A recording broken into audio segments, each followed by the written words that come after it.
Yeah.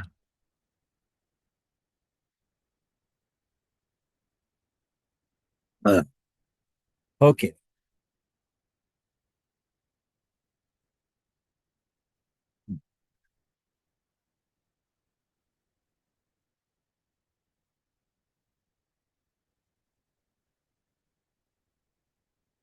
We had a divine intervention in the form of Karima, who at least got me this far. It's not like any place I've ever seen before, but modern technology carries on. I wanted to, I've been thinking about this satsang, what I'm going to be saying for a few days now, and I'm trying to recollect what I finally concluded. Look, you got to not look at the world you're in, but look at your own within. That means to sit in meditation.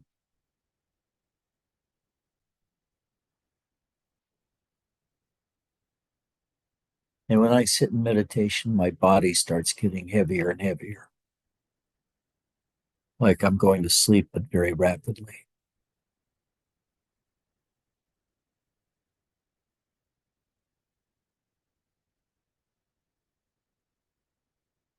And what you're learning by doing this kind of meditation over and over again is you're learning how to perceive yourself.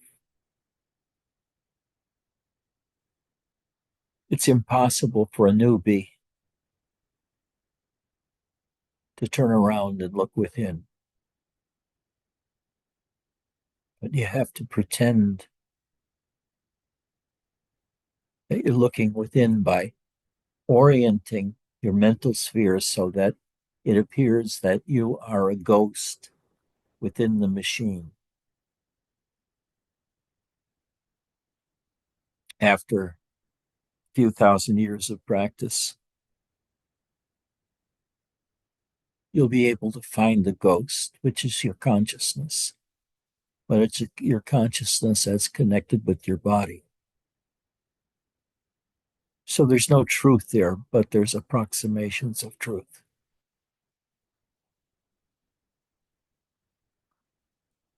Learn to sink into your own body. You can play with it.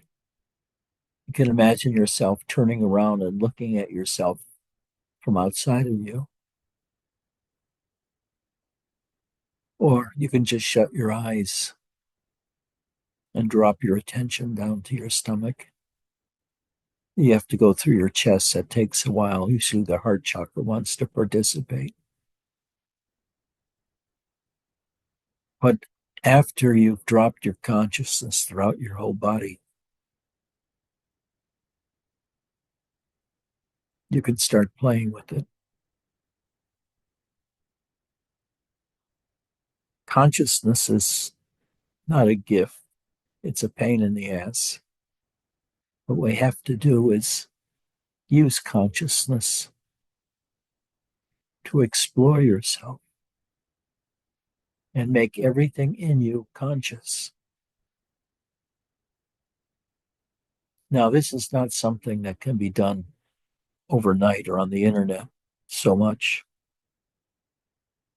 It's just practice.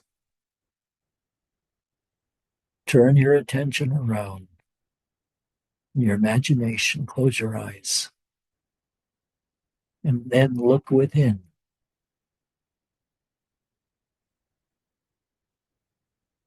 When I first started, I looked within by going to the third eye.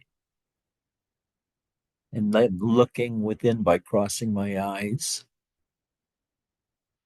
until it actually felt as if I were in there inside my head. And then over a period of months,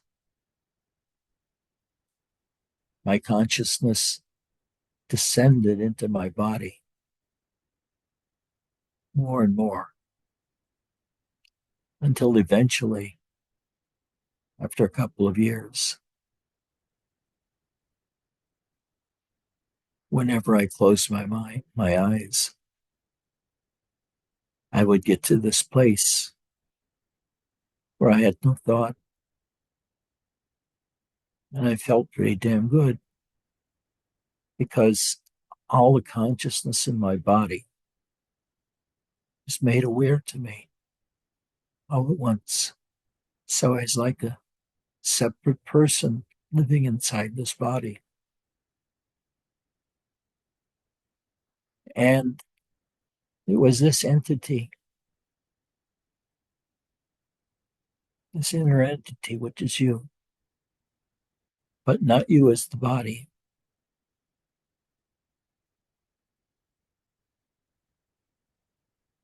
I'm trying to find the right Indian term to use for grabbing hold of the totality of your consciousness as it's functioning inside the body, can grasp onto all the elements of your body. And then you spend some time just sitting that way. And if your attention wavers, you bring it back again so that you're resting in your body. And if you're looking downwards, you can feel yourself in your chest and in your stomach and in your throat, and then in your butt, and then your legs, and then your feet. But don't imagine that's going to happen very quickly. And anyway, it's not enlightenment. It's an expansion of consciousness which aids awakening.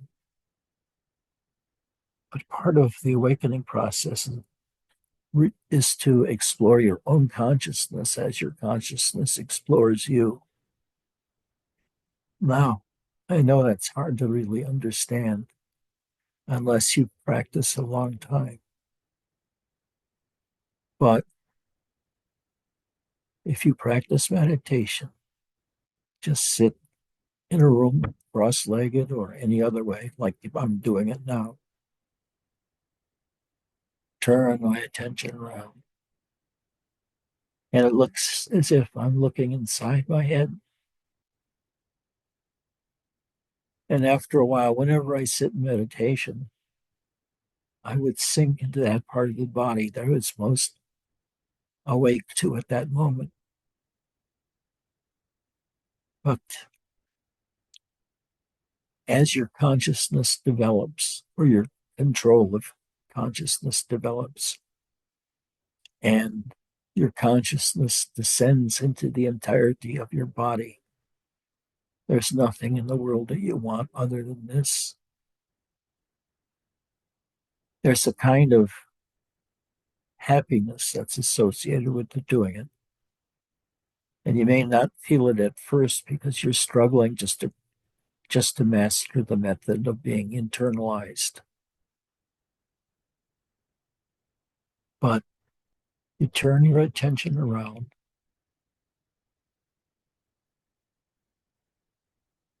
and feel inside. Try to feel your heart, feel your gut, feel your genitals, feel your butt. But it's good enough to start with getting it down into your heart, your attention. So now every part of you, from the tip of your head to your gut, has descended to consciousness within. So you're not only perceiving it like by looking in a mirror or looking down, but going down inside of yourself in your imagination, so to speak. and just sitting there and watching. And the practice becomes so utterly profound that it's something entirely beyond anything you imagined before.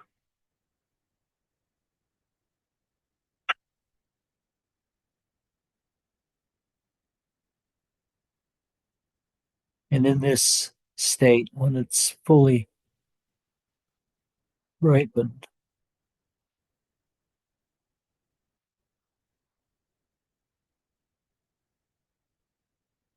you awaken a power source within you,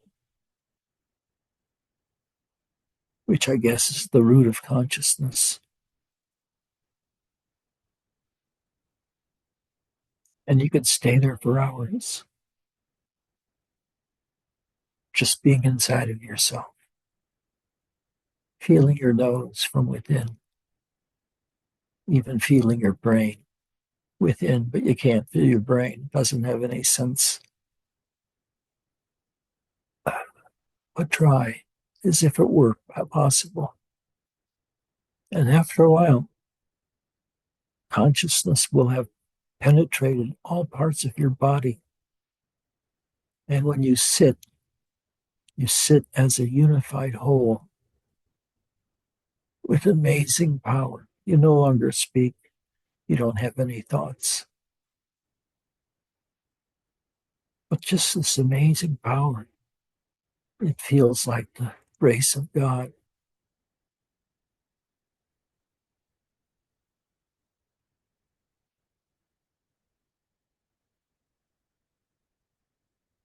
And there's nothing there except for the experience of your own self as a totality of an illumined entity, illumined by consciousness.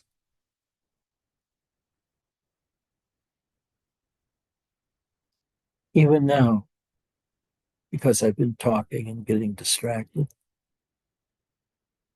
I'm continuing to sink deeper into myself, into this doppelganger inside of me that is consciousness itself.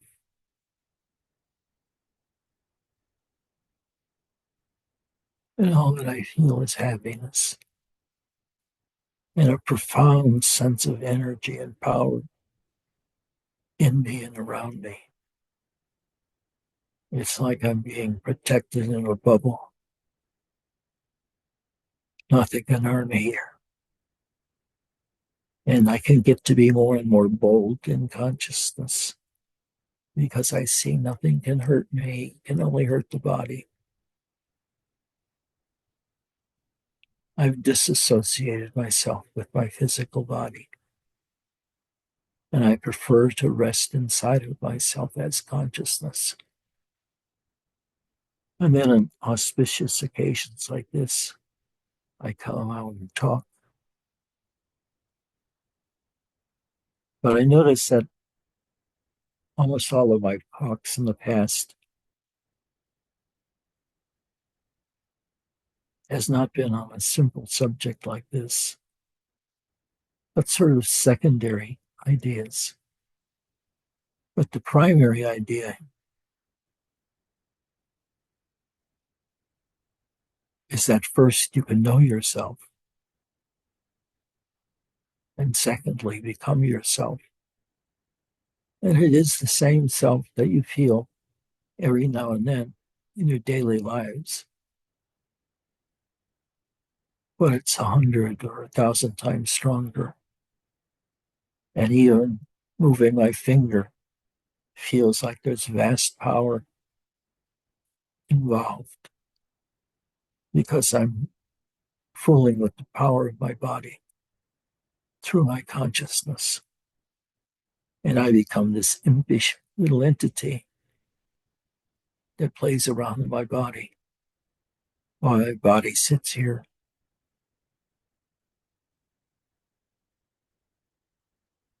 But I'm not the body. I have nothing to do with the body. The body is my host, is the host of my experience of myself. Looking within has over the years matured until I become that entity of consciousness inside my body. I lose all interest in the body whatsoever. Try it yourself. Close your eyes and pretend to roll your eyes around and look within your head. Now, the thing is, I actually crossed my eyes. I followed the directions in the books and focused my center of attention is this point here, but inside an inch or two, inside where your brain would be. And as people I knew then, I was teaching a meditation class. I told people about it.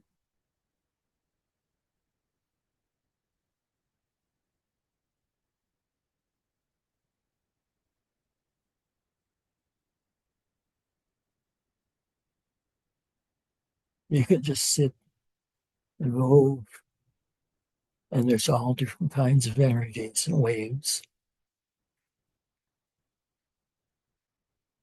My body automatically takes care of its inconveniences too. But I'm free from my body. And more than that, I'm free from the need to participate in the outer world.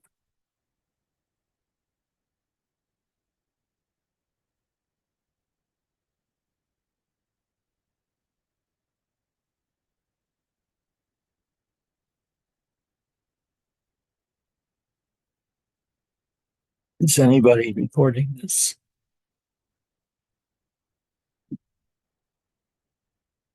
Well, I can't see. I can only see three of you. Yes, I'm recording it, Ed. Chris. Okay. This will become a kind of a tool we can all use so that we speak the same language about how we do it and also about what we find.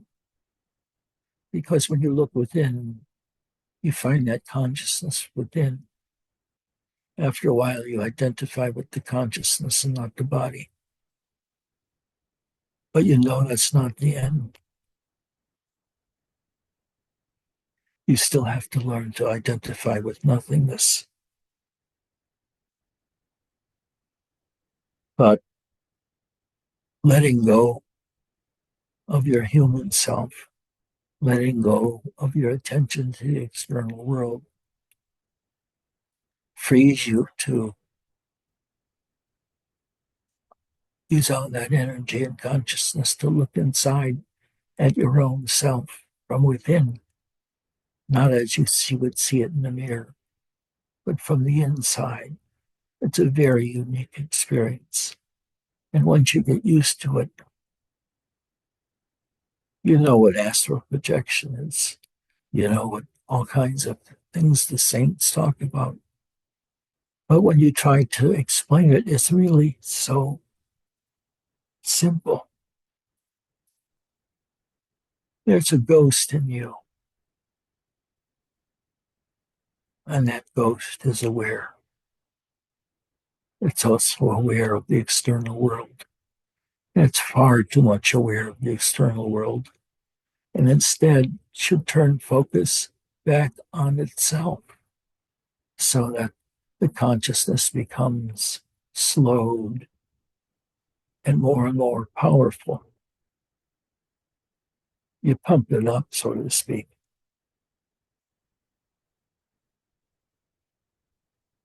and you sit in that inner self, filled with emptiness, the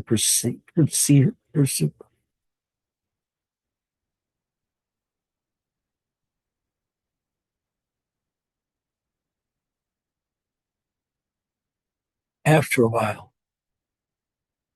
after you've learned how to pursue the entirety of your body as consciousness spread throughout your whole body.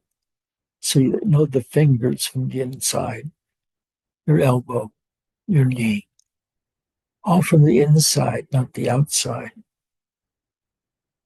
It's like in sex, you go from the pleasure outside and your attention goes inside of you, disappears entirely from the external world.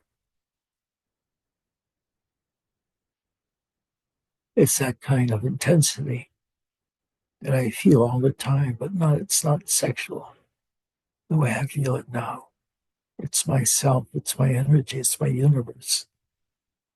It's the divinity that Robert talked about so often, and some of the other gurus did too, Ramana. Ramana is probably the biggest example.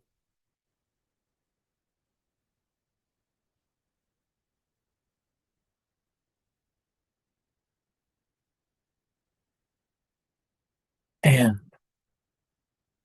learn how to appreciate chanting. Chanting is another way to shut the blind mind up and allow it to focus with the music or with just the movement of energies inside your body. They all become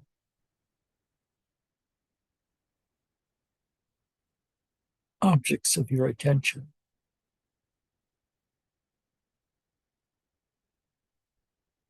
You become separate from it and observe it.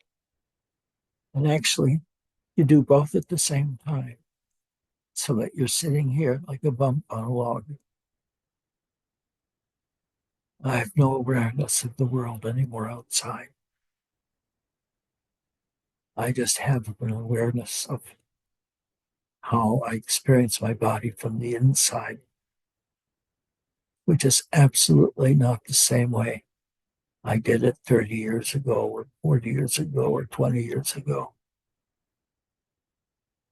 But when that attention is firmly fixed in your body, it awakens.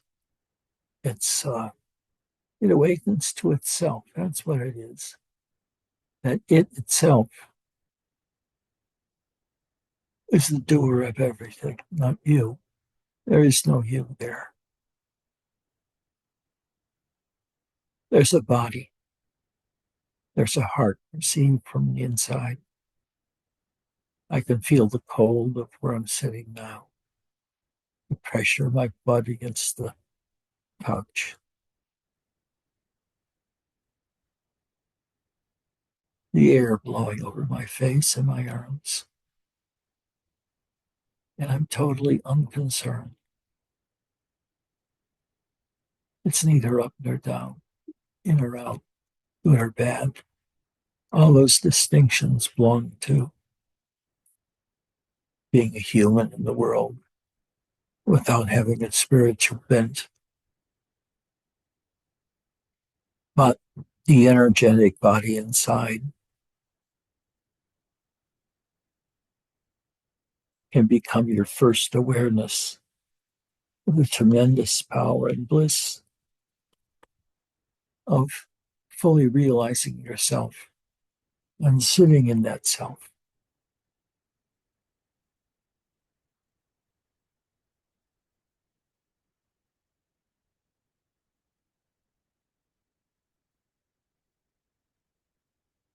I'm trying to find words to express it how I feel. But as I sink into meditation,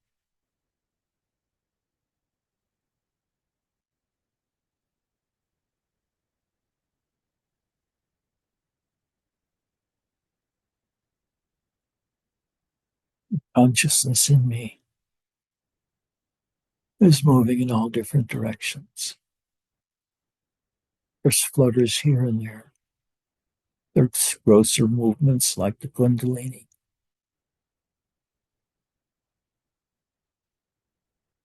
My lungs have their own controlling mechanism source, and I can become aware of it. You become master of yourself, I might say. Not master of the world, but master of your own self. And you'll find out that's what almost everyone is seeking. They're seeking to die before they die, so that when they die, they don't die because they've migrated to spirit and no longer the body.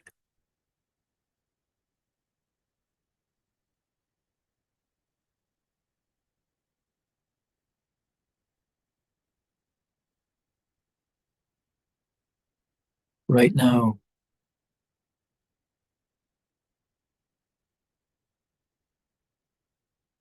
my body appears to me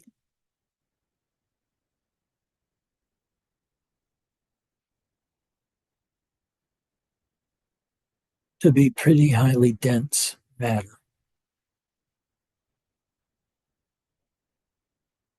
but also inhibited by consciousness of every point in my body that's now available to me. Me as an entity inside my body has divorced itself from control by the body. And now it's just aware of itself. And being aware of itself is bliss. Now, they use that term a lot. And there are times when it feels kind of a rapture. But more than that, it's like living in a different world of no thought, but of ever pervading consciousness everywhere, including and all internally in your body.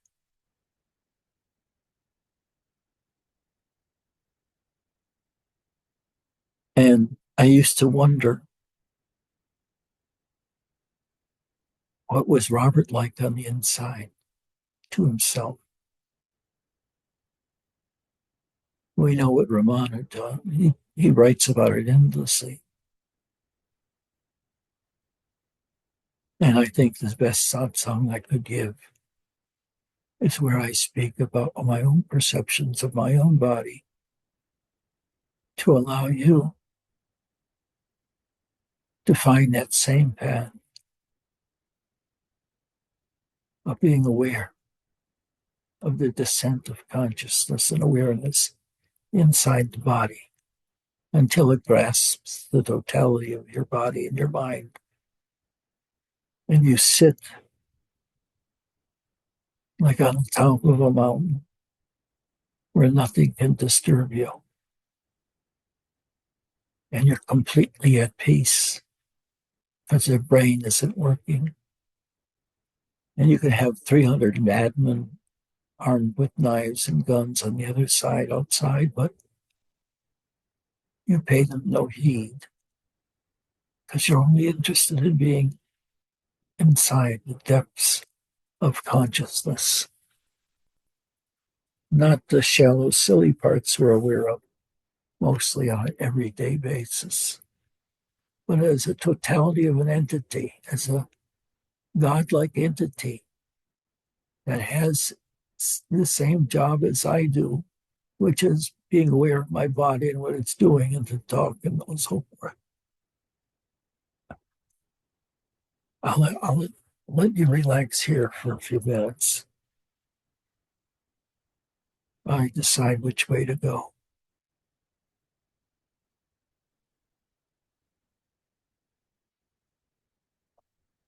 Be aware of how much you still are in your attention into the world of humans, the world you stepped out of once you came into meditation.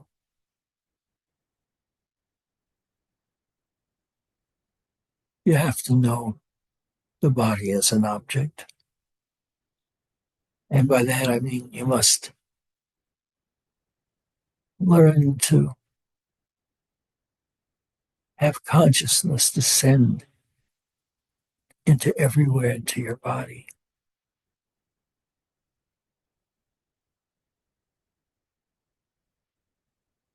And that practice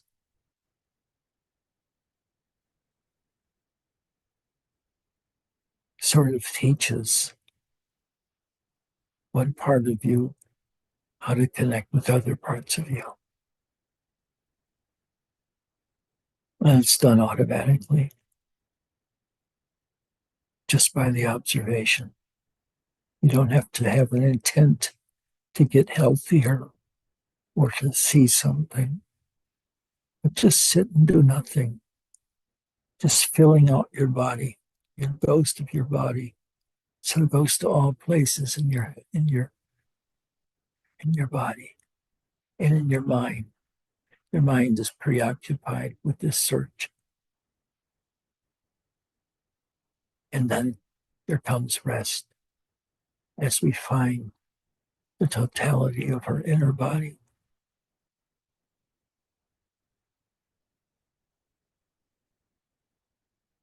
This inner body is separate totally from the body. It shares some features common to both, like a sense of space.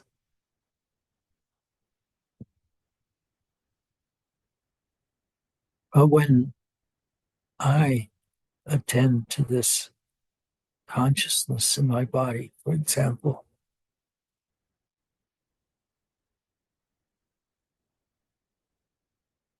I can control how deep I go into meditation purely by how I'm able to stop distracting myself from myself. One way to do it is to have consciousness or to have meditation once or twice a day and just go into a closet or some safe space. Put a blanket around you. Sit cross-legged. You can sit in a chair. I don't think I could sit cross-legged anymore. And just become aware of yourself.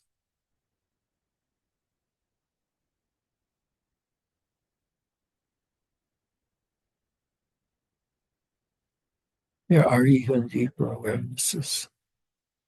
But you might say this is the enlightenment one. When you've mastered this, it's like you've stepped out of the human world altogether with its dreams and its money, education, the automobiles and the houses and the women and men, the sexuality, all that kind of stuff. Everything drops away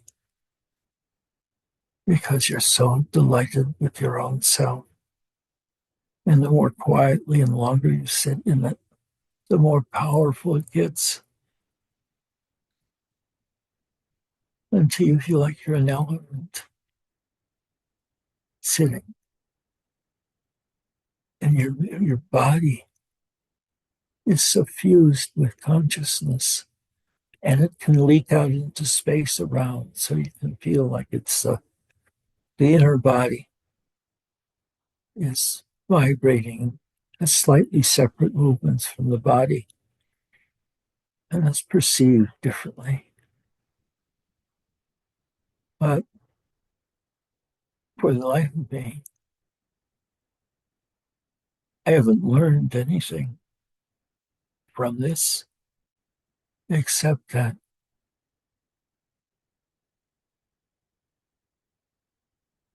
where I am in meditation has nothing to do with this world or even with my own body. I'm reclaiming the spaciousness of consciousness in my body and around my body for being me. I am consciousness. I am that awareness. That awareness that took 5 years, 10 years to completely descend into the body, to my toes. And even then, after that, for a long period, there's just that, nothing beyond. It was a reward in itself to become increasingly aware of consciousness within, with the self within, with your heart, with your shoulders, with your stomach, just perceiving yourself from the inside. There's so much happiness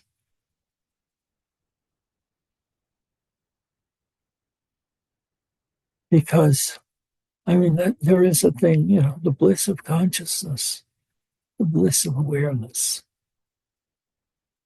but it's a bliss of awareness and identification with the self within, which has all those energies. And more than that, the sense of existence. I am this entity, but this entity doesn't have clear boundaries. It bounces around a little. But what it does have is ecstasy associated with immersion into the depths of your own consciousness. And this also burns away the unnecessary things in your life. They'll fall away, and it may make you unhappy at first to lose that which you loved before. But you have a new lover now. It's your own self. Your own self is looking at you and saying, I love you, I love you, I love you.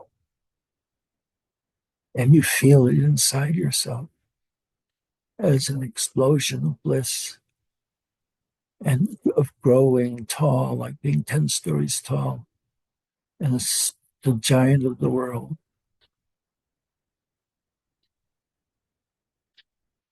And there's so much happiness there.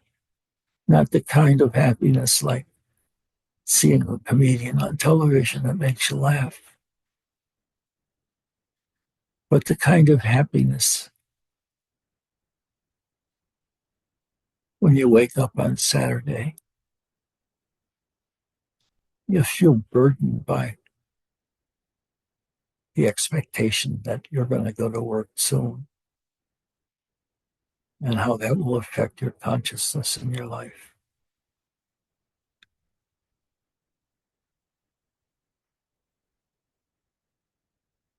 It just keeps descending. Unity with consciousness is the first major state. That's happiness. It's what Ramana was talking about. It's what Robert talked about.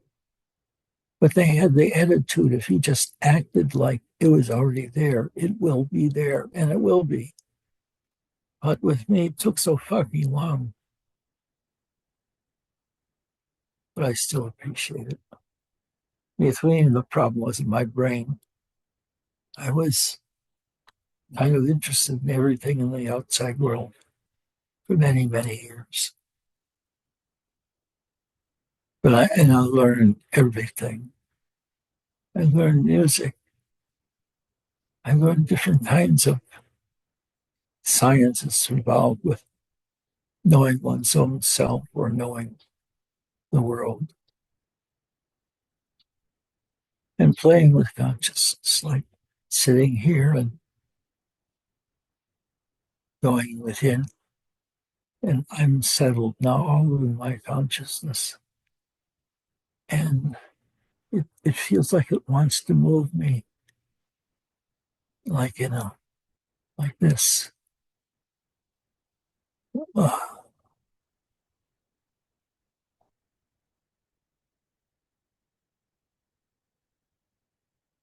and if you tried that on yourself, It might give you a hint of what that self is received from inside, because you're still separate as an explorer.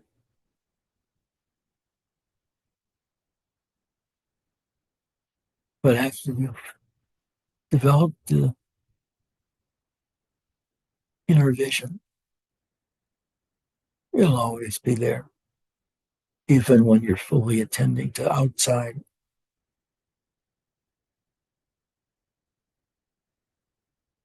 And this state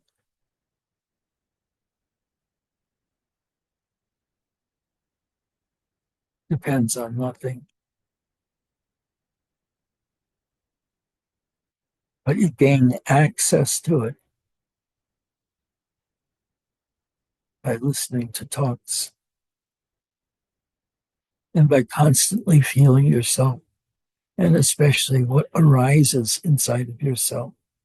Like during your sleep, all kinds of worlds arise and set in yourself, and you're the sole master of that wheel, that subjectivity. But most of all, I guess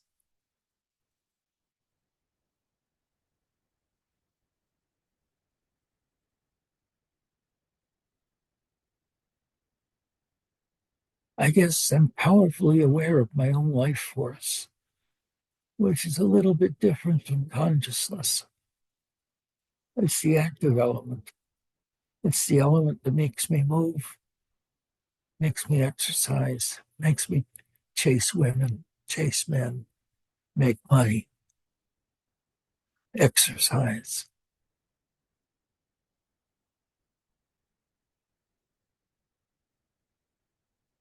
But they no longer touch me. And somebody might ask, what the hell good is that? How did it change the world? Well, I didn't know that was my task to change the world, but that's not the important question. The important question is, what does turning your attention inward, especially on the heart, and sitting quietly, just observing yourself, as well as the room around you, what's there, if anything makes a noise,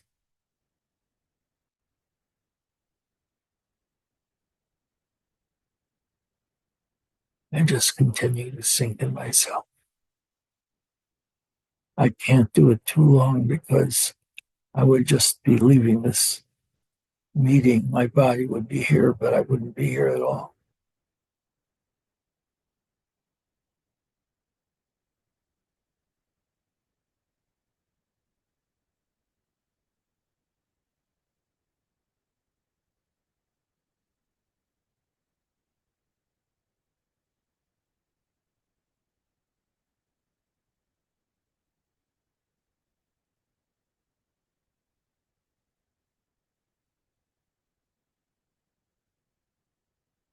I speak to the consciousness within you. You are enough. Your proper identity isn't with the body, an entity that keeps walking around and driving around the world, engaged in all kinds of adventures and searches and making of wealth. You give it a rest.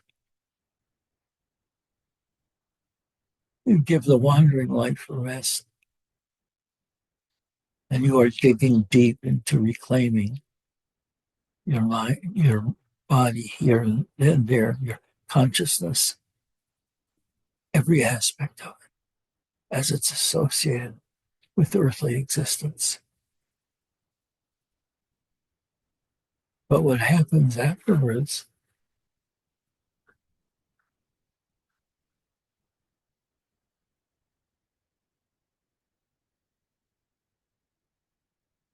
is that you feel invulnerable,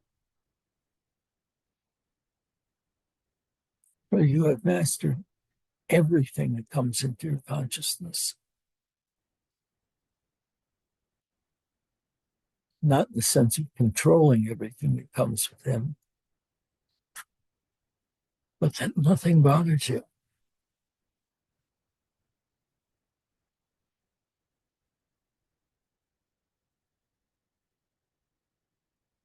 It's like that koan I've mentioned a couple of times.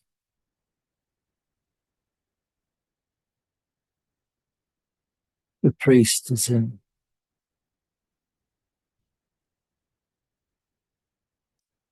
a zendo, far, far away. And we're all there sitting within. And as we sit, we sink into ourself. That wobbly thing that we see, our eyes open and immersed in everyday things.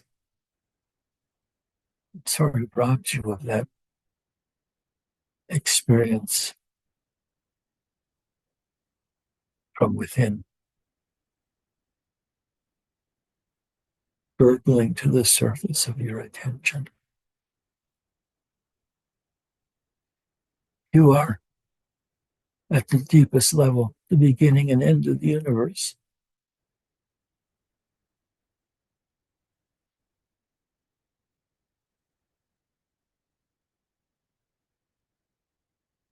That consciousness that is you, that's all that there is.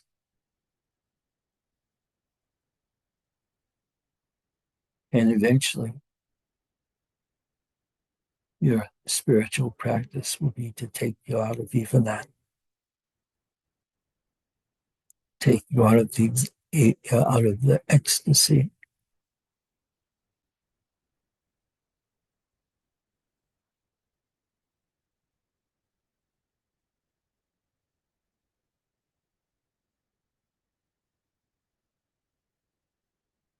And what that is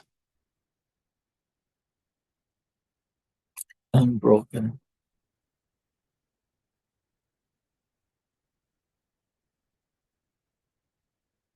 unified, no splitting, no thoughts, no desires. And you see that, you feel that, you know that.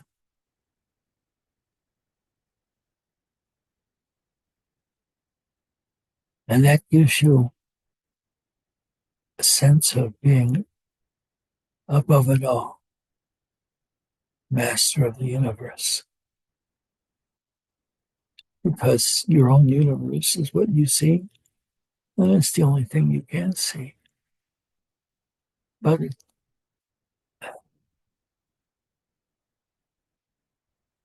there's a couple more topics that are kind of off the message for being right here.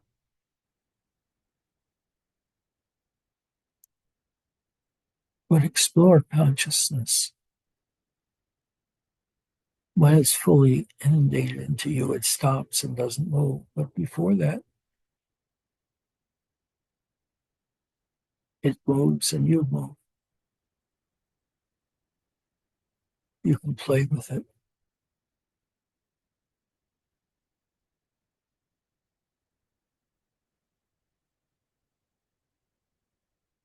You're developing a siddha, city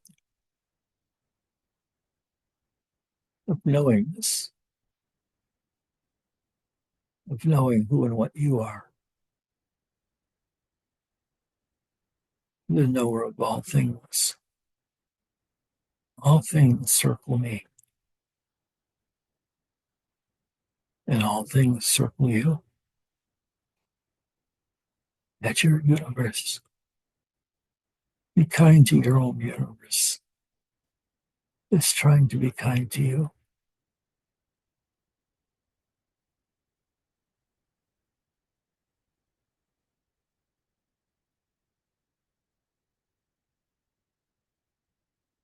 Can we have some music now, please?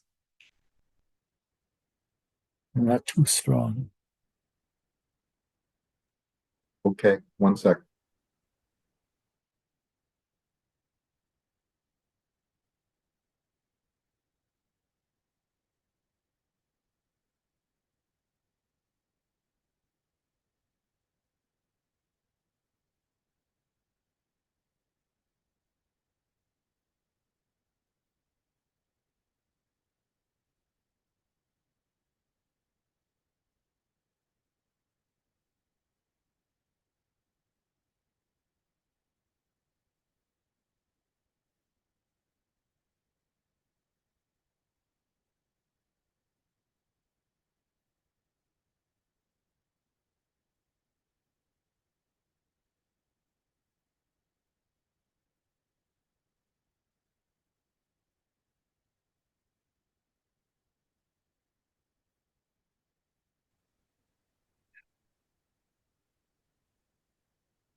If you want to sit, we can sit and leave when you want to leave.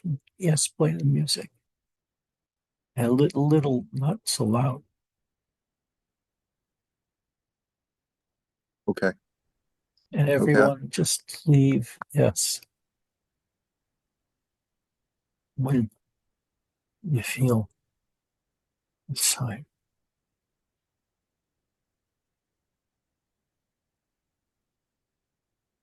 okay.